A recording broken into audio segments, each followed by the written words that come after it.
All eyes were on President Biden. Biden took questions for nearly an hour and attempted to soar above his recent rhetorical stumbles and focus on what he sees as the biggest challenge of his presidency, supporting Ukraine against Russia's onslaught. He took credit for what he described as success. Plus, peace talks underway in the Sudanese civil war. Well, the two main issues is that they absolutely hate each other and they don't want to talk.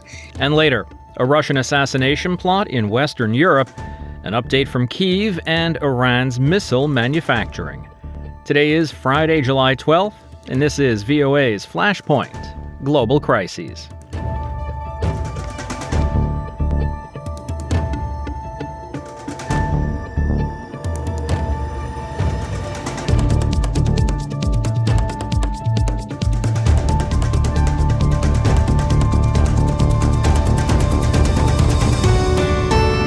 Good evening, I'm Steve Karish in Washington. The NATO summit came to a close Thursday afternoon. All eyes were on President Biden as he gave closing remarks, and then later at a press conference. Journalists, foreign heads of state, and observers of all stripes were watching Biden, paying particular attention to his words, his speech patterns, and overall awareness and strength. His poor performance at a debate last month has many of his fellow Democrats pushing him to drop out of the presidential race, and it's making many foreign allies concerned that if Biden can't win the election, another Trump presidency could lead to uncertainty in American foreign policy. White House correspondent Anita Powell reports from Washington. President Joe Biden knew that this, a media appearance before a hungry press barraging him over his political future, would be a major challenge. It was preceded by a major wobble just minutes earlier, in which he introduced Ukrainian President Volodymyr Zelensky by his nemesis name. And now I want to hand it over to the President of Ukraine, who has as much courage as he has determination. Ladies and gentlemen, President Putin. President Putin. We're going to beat President Putin. President Zelensky. I'm so focused on beating Putin, we got to worry about it. Anyway. Mr. President, I'm better. You are a hell of a lot better. On Thursday, at the end of a packed day of meetings at the NATO summit, Biden took questions for nearly an hour and attempted to soar above his recent rhetorical stumbles and focus on what he sees as the biggest challenge of his presidency, supporting Ukraine against Russia's onslaught. He took credit for what he described as success. During the week of this summit, several heads of states made it a point in their statements to thank the United States and to thank me personally for all that NATO has achieved. But he also acknowledged the challenge the American presidential race has become after his disastrous debate performance last month. He described his poor performance then as a stupid mistake, but reiterated his belief that he will beat former President Donald Trump in November. I think I'm the most qualified person to run for president. I beat him once, and I will beat him again. Questions about Biden's ability to stand up to major global challenges have been a whispered undertone of the Washington summit, marking the 75th year of the NATO alliance. Alliance members have made several concrete moves to shore up Ukraine, including a plan to bring coordination of the conflict under the purview of NATO instead of Washington. And publicly, many leaders have dismissed the doubts over Biden's fitness. Finnish President Alexander Stubb. I have absolutely no concerns about the capacity of the current President of the United States to lead his country and to lead our fight for Ukraine and to lead NATO. And I think this summit speaks tons and volumes for that. Some analysts seem to agree. William Galston is an analyst at the Brookings Institution. I think it was a good day for Mr. Biden, the best day he's had in quite some time. Will it change the course of the stream, or will it just be a stone in the stream that diverts the current without fundamentally changing its course? I don't know. On Friday, Biden faces another grueling test. He returns to the campaign trail with a visit to Detroit, where he will court the people whose approval he needs most: voters. Anita Powell, VOA News, Washington. Following the NATO summit, VOA's Tatiana Voroshko had the opportunity to sit down with Kurt Volker. He's the former U.S. ambassador to NATO. He said that there were no surprises at the summit, and that while what the allies did promise to Ukraine was good and needed, it's not the game changer that a lot of people would have wanted to see. So overall, what do you think about the summit results for Ukraine? Well, it's as predicted. The outlines of the summit were set several months ago, really. No invitation for Ukraine to join NATO, some fresh language, but it's still not an invitation. No major new alliance role in helping Ukraine defeat Russia, no clear commitment to victory, but some additional support. So we heard about the new Patriot systems that are coming in, some other air defense systems, all that's good. Coordinating assistance to Ukraine through NATO as opposed to only through the US, that's also good. But it's not the game changer that a lot of people would have wanted to see. We have several kind of subjects here, parts here. First, how important the formulation and the communique that the path to NATO is irreversible. Yeah, it's a bridge to somewhere. I honestly don't know what it means. There is either a decision that we are inviting Ukraine to join NATO, or there's not. And in this case, it's still not there. So to say that it's irreversible, all you have to do is have the next communique not say that. It doesn't do anything unless it's actually an invitation. Part of this bridge, as you say, bridge to somewhere, is creating this command and logistics center in Baden. Is it a good outcome? Would it be substantial in helping Ukraine? What we're doing is we're taking something that we're already doing and we're putting a NATO flag on it. I think that is good. I think it should be NATO. I don't think it should be the US alone. And I think when we talk about burden sharing, it's good for the US to see that this is an alliance activity with lots of allies taking part. Even though that was already the case, the optics of it are better, I think, for it to be a NATO activity. But it's what we're already doing. It's not a substantial change. Tatiana Voroshko is managing editor of VOA's Ukrainian service. She was speaking with Kurt Volker, former U.S. ambassador to NATO. Meanwhile, Hungarian Prime Minister Viktor Orban met with Donald Trump on Thursday, and the pair discussed the possibilities of peace, a spokesperson for the Prime Minister said, as he pushes for a ceasefire in Ukraine. This just shortly after Orban met with Russian leader Vladimir Putin. Orban, Hungary's nationalist leader and longtime Trump supporter, has made surprise visits to Kyiv, Moscow, and Beijing in the past 2 weeks on what he calls a peace mission, angering NATO allies.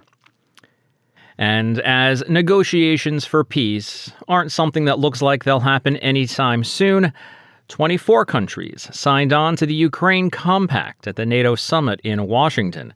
VOA's Anna Chernikova is in Kyiv with the latest. At the NATO summit, the leaders of Ukraine, the United States, 21 NATO states, the EU and Japan signed the Ukraine Compact, a multilateral document containing commitments to support Ukraine.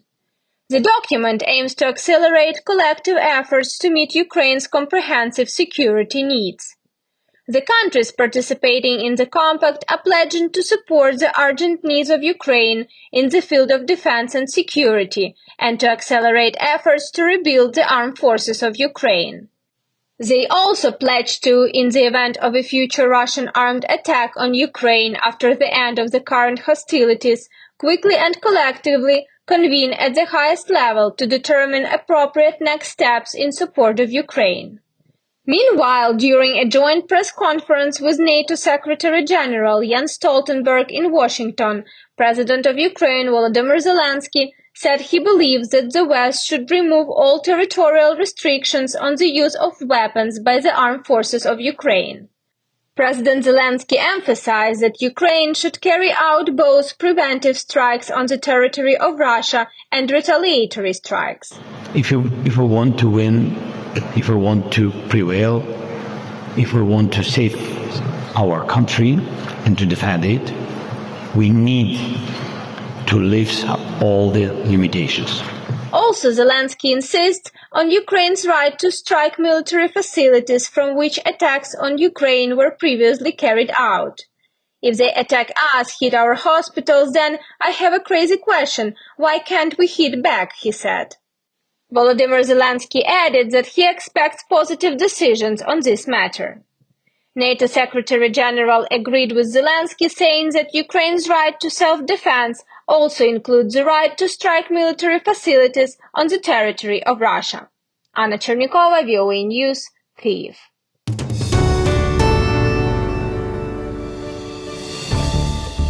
You're listening to Flashpoint Global Crises from the Voice of America. I'm Steve Karish in Washington. Is Iran increasing its missile production capabilities? That story coming up shortly.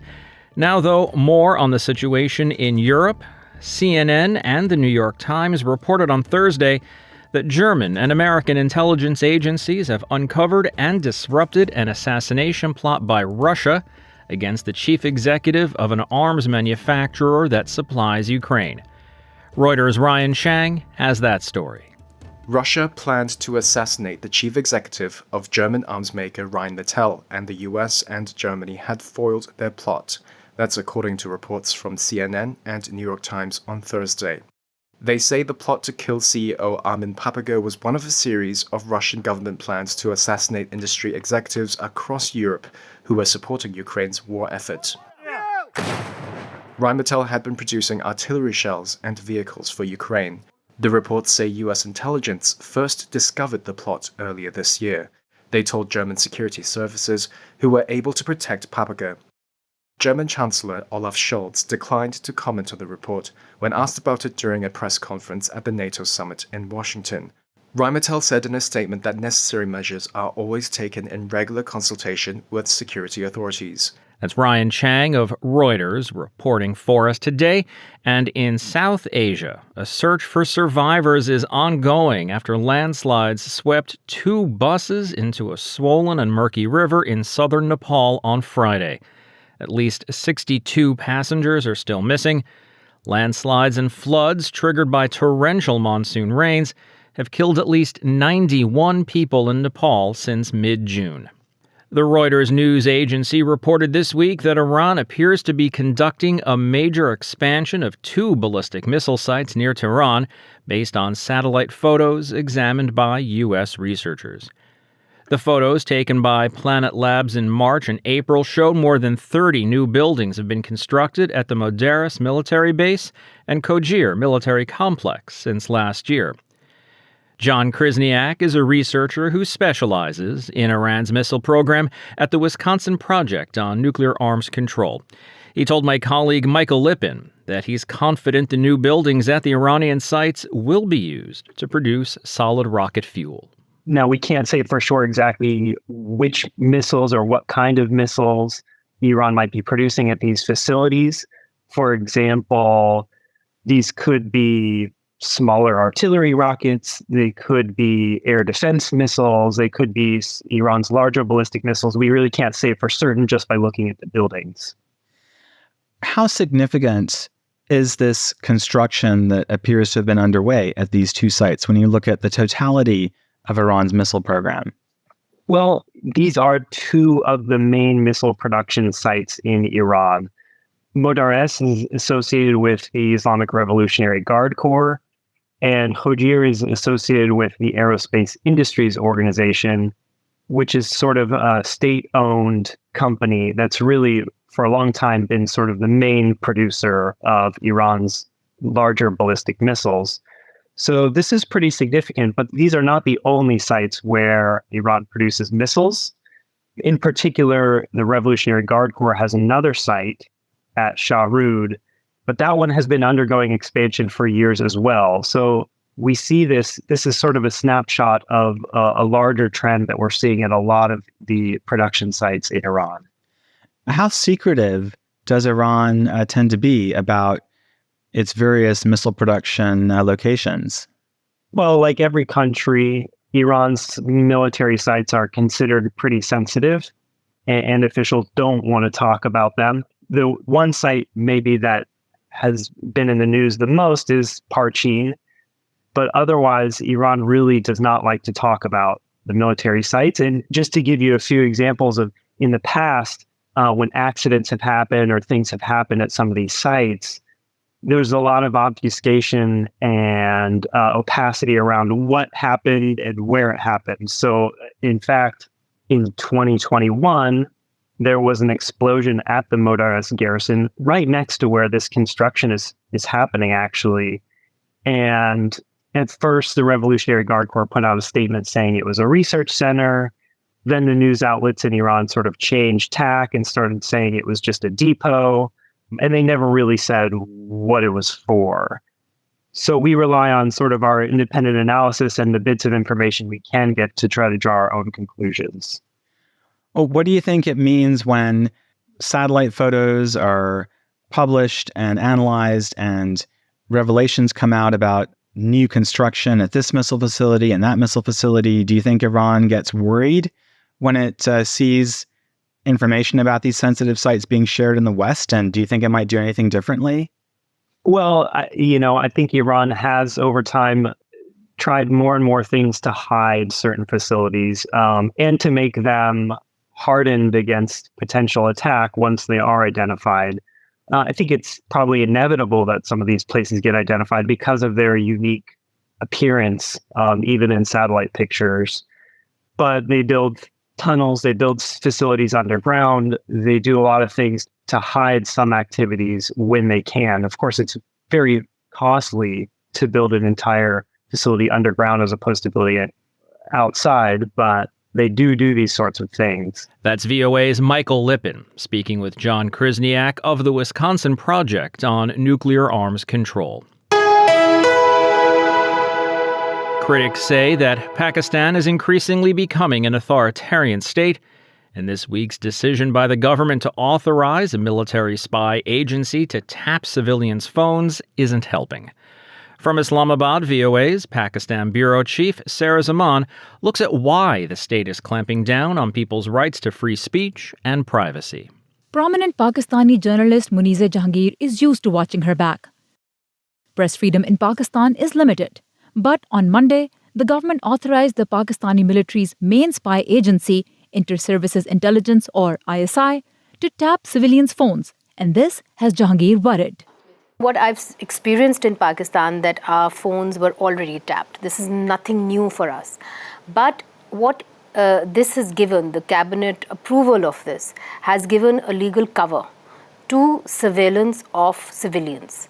And more Pakistan is becoming a security state. And that is what worries me. The surprise authorization came after a Pakistani court recently declared it illegal to tap citizens' phones without any legal framework.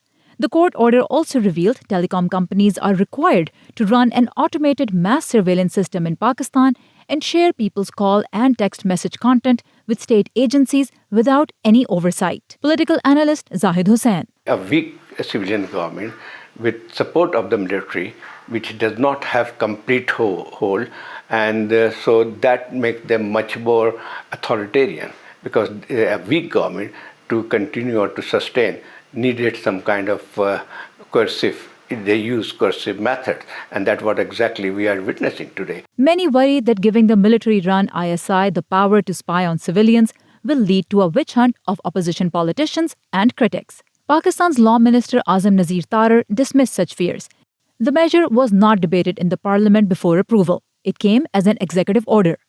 Social media platform X also remains suspended in Pakistan on the orders of the Interior Ministry since February's controversial general elections. Again, analyst Zahid Hussain. As far as the parliament is concerned, it's becoming irrelevant completely. When its legitimacy is under question, so that makes things much more difficult for the government to present anything in the parliament. As Pakistan deals with governance, economic and security crises, Jahangir says clamping down on dissent will not lessen public discontent or curb its expression. In Pakistan, to crush dissent is not that simple. It's not just that you're up against political parties, you're also up against a very robust civil society. Opposition politicians, human rights activists, and senior lawyers have spoken out against the government's decision to allow military spies to listen in on civilians' private conversations. The measure has now been challenged in court, just like the ban on X. Sarah Zaman, VOA News, Islamabad. In Geneva, peace talks are underway on Friday to end Sudan's civil war, and hopefully bring some relief to the humanitarian crisis there. Things appear to be going as planned now, but they were off to a bumpy start. I'm joined by Lisa Schlein in Geneva with more. Well, it didn't start as it was supposed to have started. One of the two delegations did not arrive, and the spokesperson here in Geneva at the UN would not tell us which one of the two delegations, the Sudanese Armed Forces or the Rapid Support Forces, stayed away. However, what did happen was because these talks are taking place as so-called proximity talks, that means that the UN mediator is shuttling between one delegation and another, since the two delegations are not having the negotiations face-to-face. Then what he was actually able to do was to have negotiations, to engage in discussions with the delegation that did arrive. Right, so it wasn't a lost cause, and as they say, tomorrow's another day. So what's happening today, Friday? Well, what's happening today, Friday, is that the two delegations have arrived. And so that's good news. That means that the mediator is doing his shuttle diplomacy between the two delegations. We haven't heard any kind of a readout as to what has been happening in regard to the talks. But that's not surprising. They're keeping everything very close to the chest. Heading into the talks before yesterday, what were the main stumbling blocks, the main issues the two parties had? Well, the two main issues is that they absolutely hate each other and they don't want to talk. And they had been involved in a number of months, on again, off again talks, you might say. And they failed at the end of last year. And the UN, despite trying everything to get talks started again, wasn't able to do that because the Rapid Support Forces, for example, has been making a lot of gains on the battlefield in Darfur, and it sees that it is actually winning in many places. So it's unwilling to stop. It's not really interested in peace negotiations. I think the same case may be true of the Sudanese armed forces, but the pressure is there, and finally it has achieved something in getting these two opposing rival forces together. Now, we know it is an ongoing humanitarian catastrophe in Sudan. Is there any sense that the weight of that catastrophe is weighing on the two parties in the conflict, and that they're hoping to resolve things to help the people? Well, hard to say. I feel a little cynical about that, but certainly on the part of the United Nations, this is the reason for having the talks. I think from what I can see is it's being rather realistic in terms of its inability to actually stop the war, to have a kind of full ceasefire. The most that negotiators are hoping for is that they're able to somehow or other achieve local ceasefires in certain communities in order to allow access for humanitarian aid agencies into these areas. We'll have to leave it there for today. VOA's Lisa Schlein in Geneva. Lisa, thanks for your reporting today. You're welcome, and thank you. And that's going to wrap up today's show. There's more VOA coverage 24 hours a day on our website, voanews.com, and across our social media platforms. On behalf of everyone here at VOA, thanks for listening. Until next week, I'm Steve Karish.